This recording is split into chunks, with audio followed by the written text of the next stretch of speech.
Earlier this week, 8 OPEC members agreed to pause cuts on oil production, a move that may boost global crude oil supply by 2.2 million barrels daily for the next 18 months. This move is in response to Donald Trump's clamor for reduced oil prices through increased oil production. The question is, how will this move augur for Nigerians? Is it a yay or a nay? Welcome to Economy and Markets, where we give you a comprehensive breakdown of markets and economic activities. I'm your host, David Olujimi.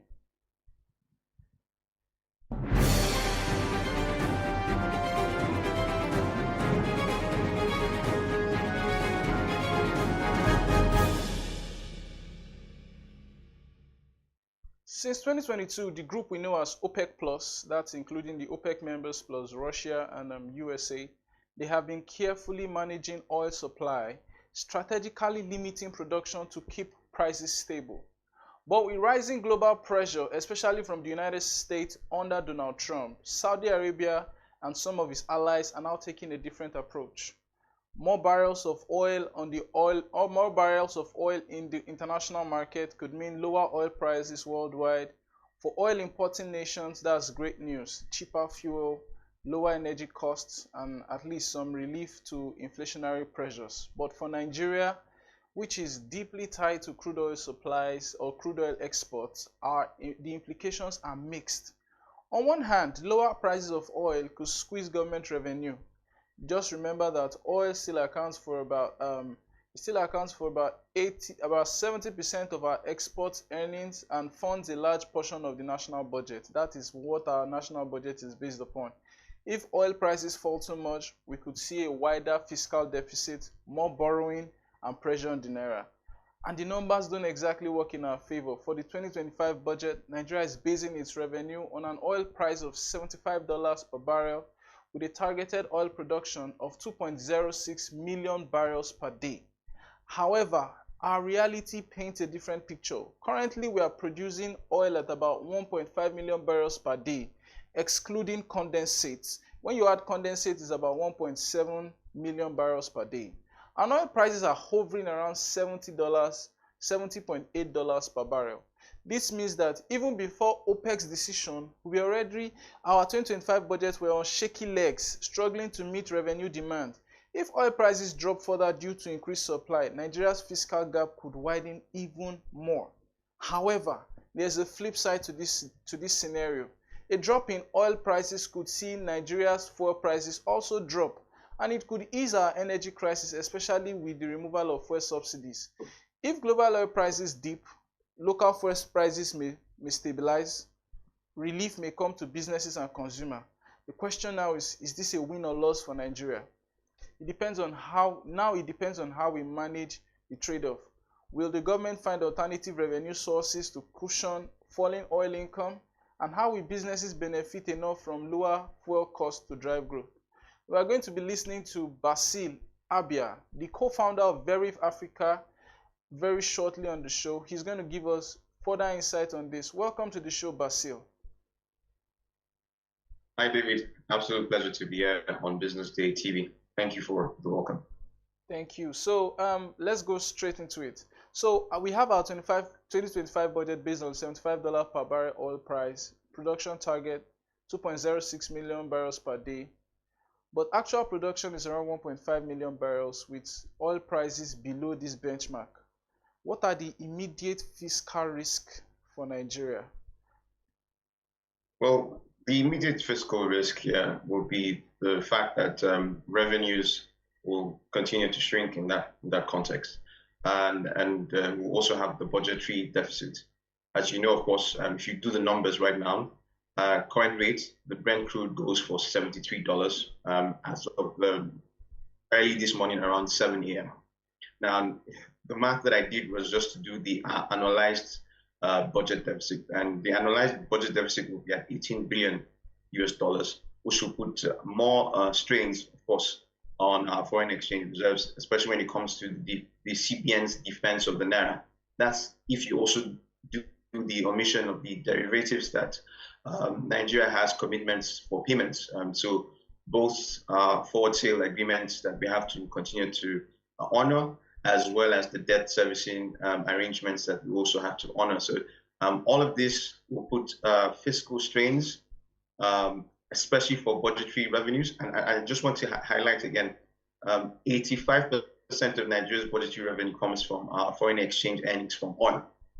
And 95% of Nigeria's current, around 95% of Nigeria's current foreign exchange earnings also come from the exportation of oil. So if you put all these numbers, that the fact that we cannot meet the threshold that we've set for ourselves for the budget puts us under immediate fiscal constraints. And that could also even mean that the Naira tumbles. And as you know, because there's an exchange rate inflation pass-through whenever the Naira tumbles on immediate consumer end goods that are imported, mostly imported, of course, and even domestically produced goods these days, because most of the raw materials for domestically produced goods depend on FX. A tumbling of the Naira means that there is an exchange rate pass-through to their production costs. So the domestic manufacturers transfer those costs to the price of those consumer goods, and of course, we, the end consumers, having to feel those pinches. So we would have, first, like I mentioned, we would have a fiscal strain. Secondly, that will transfer into exchange rate pass-through, especially with the tumbling of Naira. And then thirdly, that will transfer into high inflationary hikes, rather than the current inflection points that Nigeria is currently, to some extent, Nigeria is currently experiencing and somewhat enjoying. I'm not sure inflation inflection is enjoyable, but at least there's some form of deceleration of prices across board, and that could switch back to a trough, and that trough basically means that we will now have a new inflationary surge that is really going to be strenuous, not only in the real sector but the mass macroeconomy as well. Okay, that's quite a breakdown of everything, and it is very bleak. But let me ask the next question. So with oil revenues potentially leading to reduced FX inflows, how do you see it affecting the Naira stability? And you also talked about the inflationary trajectory in the coming months. But how do you see it affecting the Naira stability? Yeah, now here's the background I'll bring to everything. We know that the CBN has expended quite a bit of FX reserves on defending the Naira. From 2025 beginning till now, we've seen the FX reserves deplete by about $1.8 billion. We've seen the Naira stabilize at 1,500. But do you think that we still have, how do you basically see all of this playing out, especially with regards to the FX, especially with regards to the Naira stability? Or do you think that if CBN still has they still have sufficient leverage to defend the Naira for the next couple of months? Well, it depends. You have to look at a number of factors. So currently, what is our foreign exchange reserves number base? It's at 38.5 billion US dollars or thereabouts, right? Yeah. You now have to do the calculations of the computations for what our derivative payments are supposed to be. And what I mean by that, basically all of our commitments with regards to servicing debt, especially in the context of the fact that we have a very terrible practice of accessing foreign exchange financing, especially via the NMPC. So the NMPC over the last 15 years have indulged in this terrible resource-driven lending practice. And what I mean by that is that the crude forward sale agreements have staked about 300 million barrels of crude oil production. So 300 million barrels of crude oil production that always has to ship out over the span of the last 15 years has cost us about $14 billion US. So $14 billion US obviously comes in based on that crude forward sale agreement.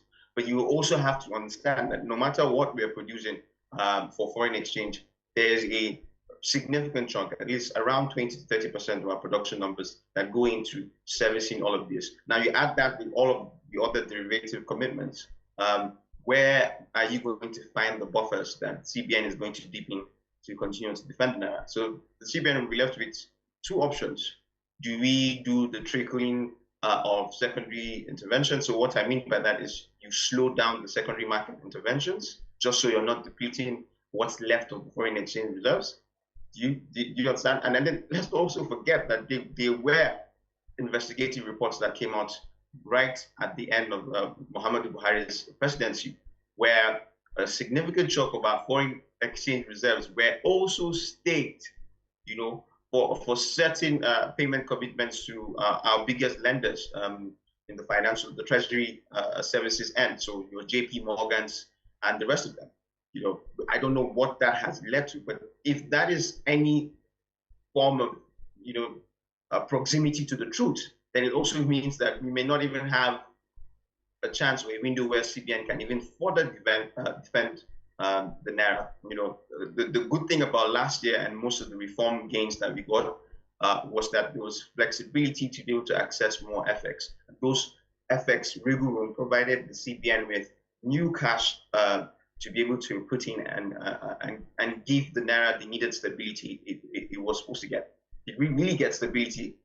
Most parts of last year, no, we didn't. The Naira obviously lost value by nearly 30% last year. Of course, for a vast majority of last year as well, the Naira, both in the parallel market as well as in the NAFEM market, was swinging between 1,600 Naira per dollar to 1,700 Naira per dollar. In fact, at some point it was at 1,800, which was nearly crisis point. But towards the end of the year, the last 2 quarters, we started to see those levels of stability. And I think that stability became mainstream, widespread and mainstream in current Q1 of 2025 that we're currently in.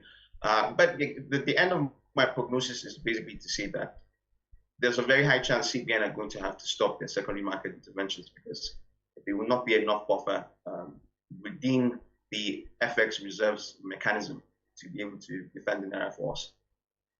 Okay, so in simpler terms, you're saying, and okay, if I'm going to hypothesize and come up with a deduction from what you've said, it means that we may start to see the Naira become less stable in a way, because obviously this year we've seen the Naira stable. We've seen the Naira in the corridor of stability.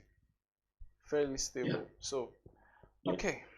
Not very. And there's another component, just sorry to cut you short. The other component that a lot of people are not observing for, but we have highlighted already in our macroeconomic outlook for Nigeria, is the propensity for the tariff wars to transit into depleting foreign portfolio investments.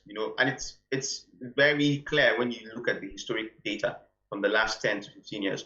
Whenever there's an inflationary surge, even if it's a blip, say for like 1 quarter or 2 months in the US, generally the appetite for foreign portfolio investors to look towards emerging markets in that sense, for their equities investments and all of that, reduces. So you see that deceleration happen, and there's more appetite in the domestic securities market in the US for these FPI guys. So it has started to happen if you observe foreign portfolio investment inflow, but it will be more pronounced from Q2 because that's when most of the execution of all of the new tariff announcements that President Donald Trump has mentioned, the ones for China, the ones for Canada, the ones for the EU as well, all of that will trickle in, and the ones for Mexico as well. And then, of course, the counter tariffs that the Chinese and the Canadians already announced.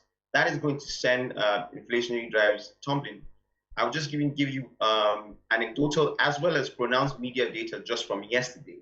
The Secretary of Agriculture Department in the US has started advising Americans on TV that they should, their only counter to increasing price for poultry-based products as well as eggs is to be able to very typical Nigerian example, by the way, just indulge in livestock production in your gardens at home.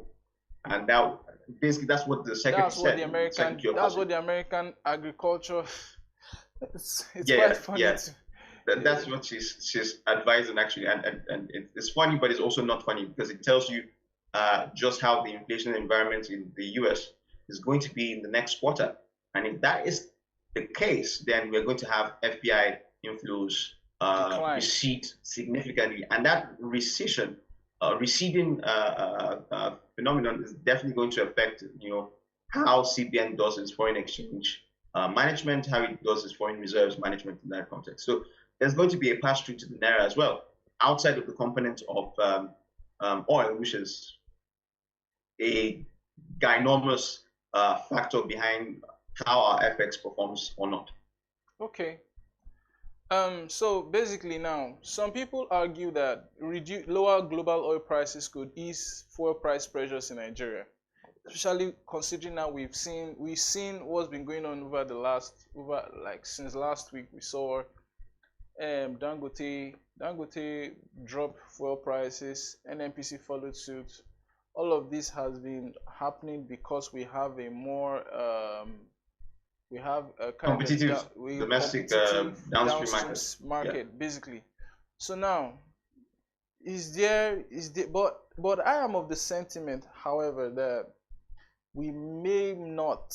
I am of the sentiment, I want to get your thought. I'm of the sentiment that it does not necessarily translate to lower fuel prices for Nigerians, because we basically are talking of, we are in Nigeria, first of all, and we're talking of futures prices compared to the spot prices of these commodities.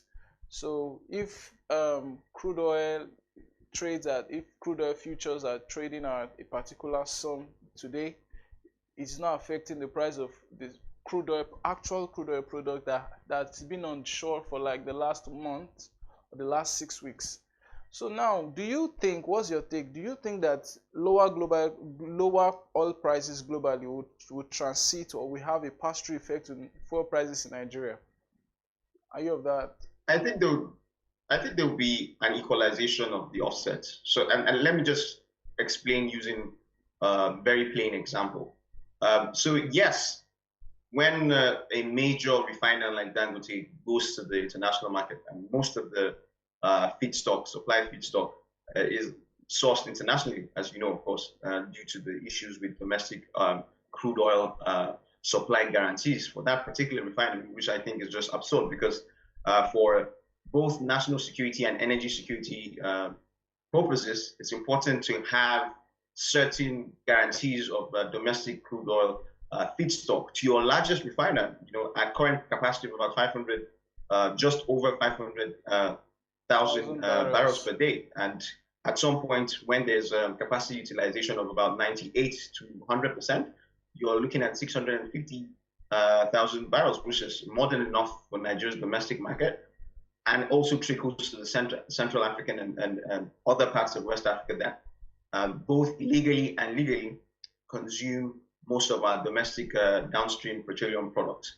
But what I mean by equalization of offsets is that when they are buying the international crude oil feedstock, they are buying it at a cheaper rate. Let's say if further tumbles to about 60 or lower than 60, if not lower than $60 per barrel.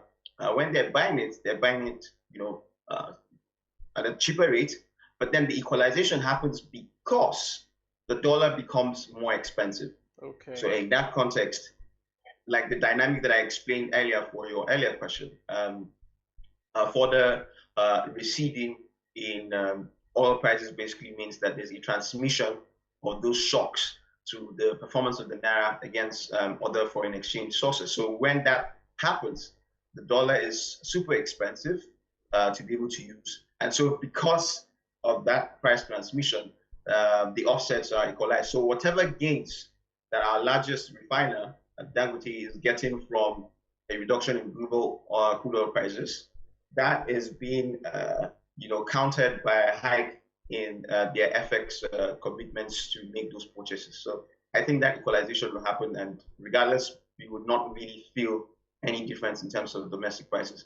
To cap it off in a more negative light, and I'm not intentionally being negative here, I'm just using commonsensical deductions here, using the arithmetic that I mentioned.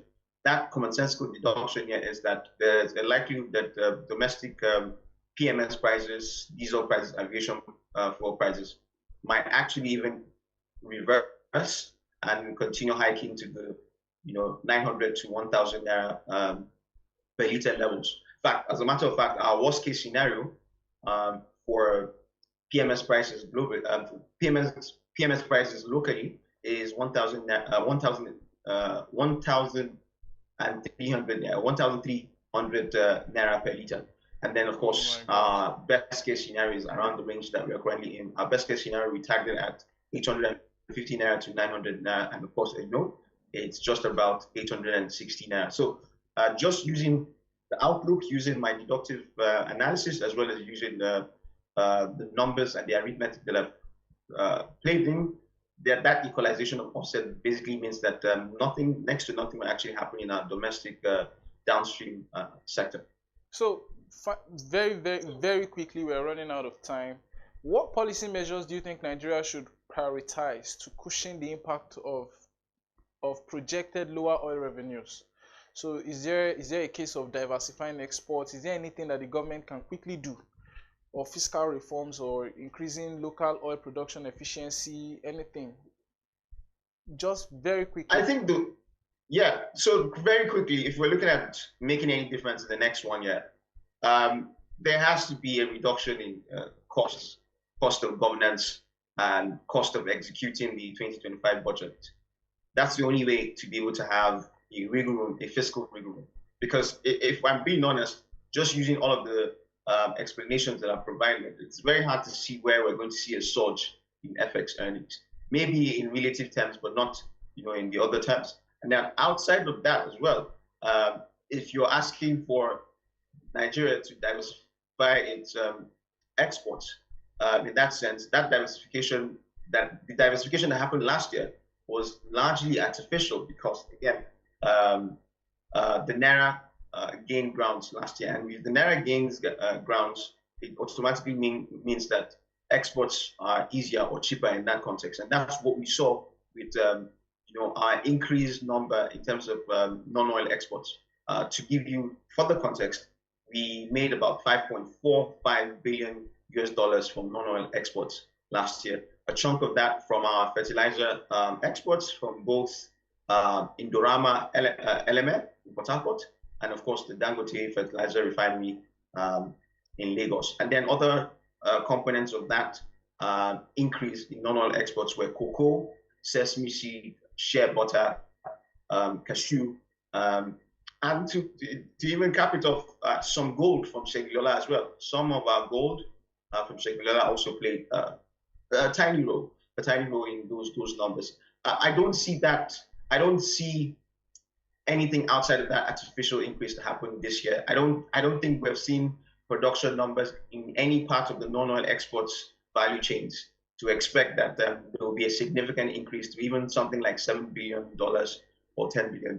If that happens, then it's a miracle, because just looking at it, cultivated areas right now in Nigeria is actually shrinking. So where is the food production that you would even expect for increasing in exports in that context? Okay. Now, outside of it, domestic production for exports is shrinking because just the numbers from Manufacturing Association of Nigeria is already showing that shrinking due to the tough domestic economic conditions. So the only commonsensical thing to do, or the two commonsensical things that we expect from government, is to ensure that they are not wasteful in spending, so that there's enough wiggle room to continue their poverty alleviation efforts and many other things, like even just paying salaries on time, for instance. And then the second part will probably be to hope that the new tax reform bills become laws, and then there's a swift implementation of that at the latest by Q3. If you do that, then it means domestic revenues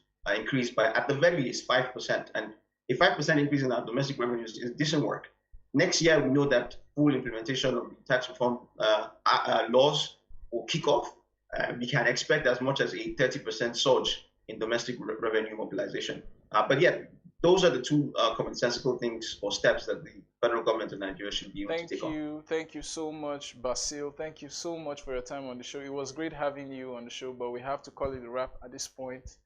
Thank you for joining us. Thank you, Joseph. Yeah, okay. See you again on Friday. This is Economy and Market on Business Day TV. Have a lovely morning. I'm David Olujimi.